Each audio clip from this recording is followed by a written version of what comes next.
Oke, shalom anak-anakku yang ada di kelas 8. Hari ini kita akan belajar pembelajaran pendidikan agama Kristen.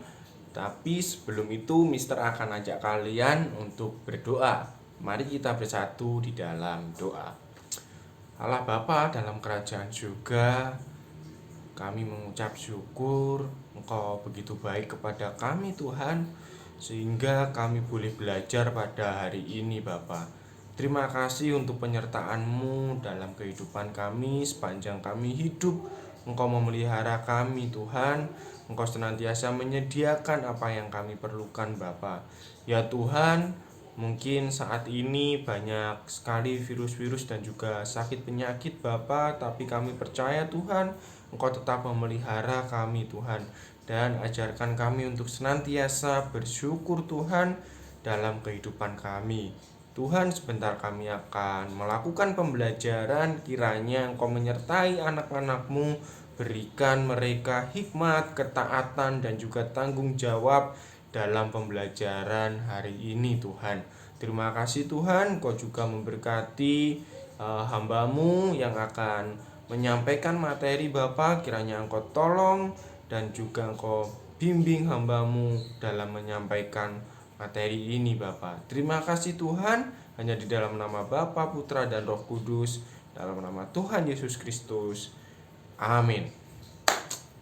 Oke. Kali ini kita akan membahas tentang bersyukur. Oke. Bersyukur, satu hal yang semuanya sudah tahu mungkin ya. Kata bersyukur. Bersyukur itu kalau menurut KBBI, Kamus Besar Bahasa Indonesia, bersyukur adalah berterima kasih kepada Allah. Ya, bersyukur adalah salah satu hal yang harus terus dilakukan selaku anak-anaknya. Kita anak-anak Tuhan sudah sepatutnya kita bersyukur. Dan bersyukur itu harus dilakukan terus-menerus. Tidak boleh hanya pada saat keadaan enak, hanya pada saat zona nyaman saja, enggak. Tetapi dalam keadaan apapun ya, dalam situasi apapun, kita harus tetap bersyukur. Baik itu susah, senang ya, lalu suka, duka, kita harus tetap bersyukur kepada Tuhan ya. Nah, lalu pertanyaannya, mengapa kita harus bersyukur? Sebelum itu mari kita buka ayat firman Tuhan di dalam kitab surat 1 Tesalonika pasal yang kelima ayat yang ke-18. Di sana dikatakan, mengucap syukurlah dalam segala hal, sebab itulah yang dikehendaki Allah di dalam Kristus Yesus bagi kamu.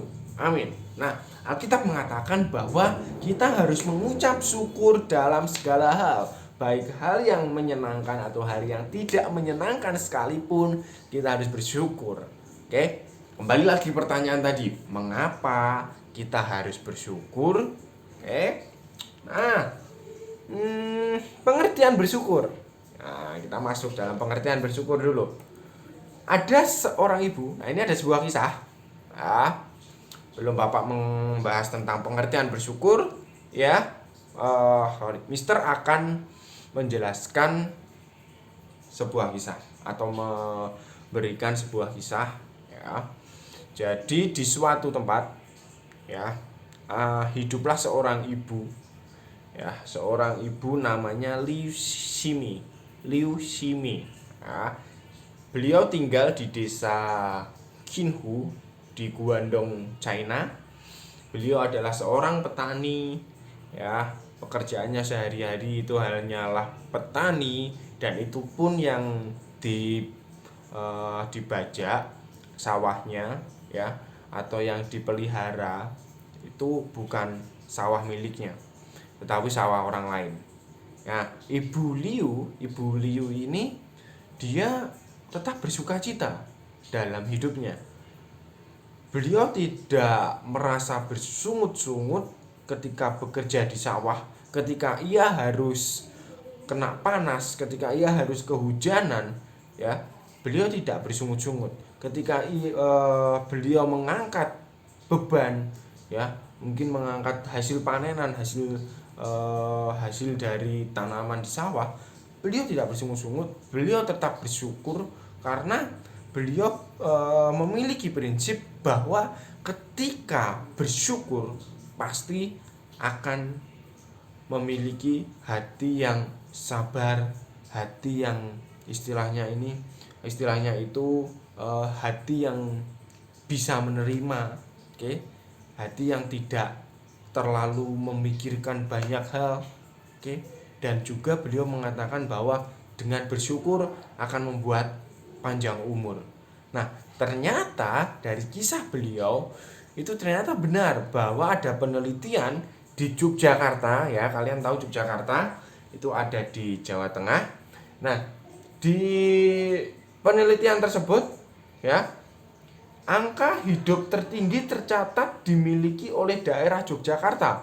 Nah, ini Mister bacakan, ya, ada sebuah penelitian di Indonesia, ya, angka harapan hidup tertinggi tercatat dimiliki oleh daerah Yogyakarta, ya, yaitu 73 tahun. Artinya rata-rata penduduk orang Yogyakarta, ya, hidup hingga usia 73 tahun. Nah, beberapa ahli mencoba mencari tahu apa sih penyebab orang Yogyakarta ini sampai hidupnya itu 73 tahun. Kenapa kok bisa panjang umurnya? Nah, peneliti mencoba untuk meneliti.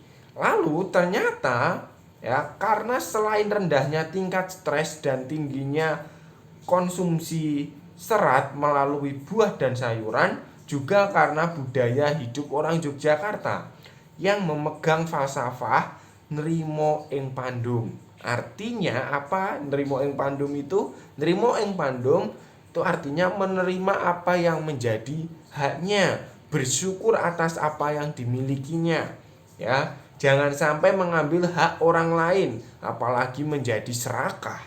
Selalu bersyukur dengan apapun yang menjadi bagian mereka. Nah, terbukti, ya, tidak hanya Ibu Liu yang ada di China tadi, ternyata orang di Yogyakarta itu hidupnya juga panjang umur. Oke. Mereka kenapa kok bisa panjang umur? Karena tidak stres. Karena tidak banyak pikiran. Caranya bagaimana? Dengan membudayakan hidup selalu bersyukur. Oke, tadi dikatakan bahwa orang Yogyakarta ini memegang falsafah nrimo ing pandum atau menerima apa yang menjadi haknya, menerima apa yang ada, bersyukur. Oke, begitupun kita harus juga melakukan seperti itu. Percayalah, ketika kita banyak bersyukur, ketika kita tidak banyak menuntut, kita tidak suka mengeluh, maka umur kita akan menjadi panjang. Nah, itu. Jadi kalau ditanya mengapa kita harus bersyukur, ya karena Tuhan sudah menyediakan apa yang kita perlukan, apa yang kita butuhkan, ya, dan kita bisa menerima semua apa yang kita punya. Jadi sudah sepatutnya kita bersyukur. Oke. Nah, ternyata hidup bersyukur itu ada manfaatnya loh. Banyak. Selain tadi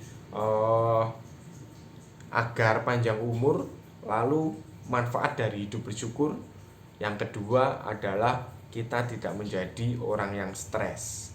Nah, kalau orang yang stres banyak pikiran, ya kan, harus ini harus itu, kurang ini kurang itu, akhirnya pikiran stres kemana-mana, umur kita nggak jadi panjang, sakit-sakitan. Lalu yang ketiga, manfaat dari hidup bersyukur, kita bisa menerima semuanya, kita bisa memiliki pikiran yang positif. Oke, jadi melihat segala sesuatunya dari sudut pandang yang positif, tidak negatif. Contoh, misalkan saat pembelajaran yang seperti ini, saat online, ya, banyak orang yang mengeluh di luar sana, ini online sekolahnya, ini nggak bisa, HP-nya nggak bisa, jaringannya nggak bisa, bla bla bla bla, dan lain sebagainya, banyak keluhan. Tetapi kalau kita tetap bersyukur, kita bisa mengambil segi positifnya, yaitu pada saat kita pembelajaran online, materi tetap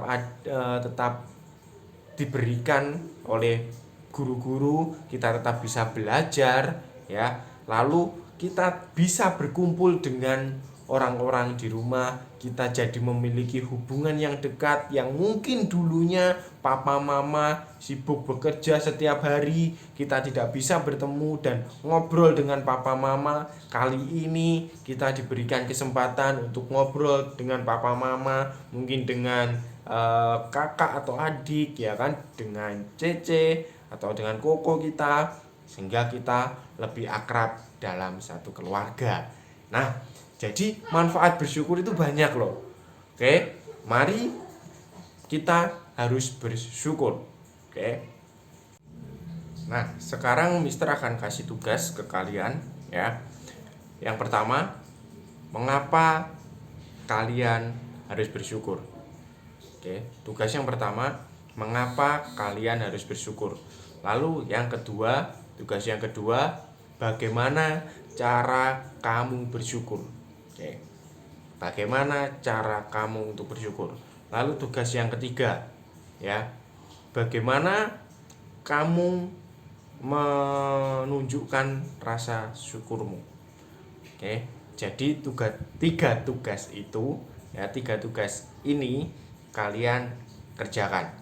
Lalu Mister akan lihat dari tugas kerjaan kalian. Kalian bisa tulis di buku, ya, lalu difoto, terus di-upload di e-learning seperti itu. Oke, Mister akan tunggu dan selamat mengerjakan, tetap semangat, Tuhan Yesus memberkati. Shalom semuanya. Bye.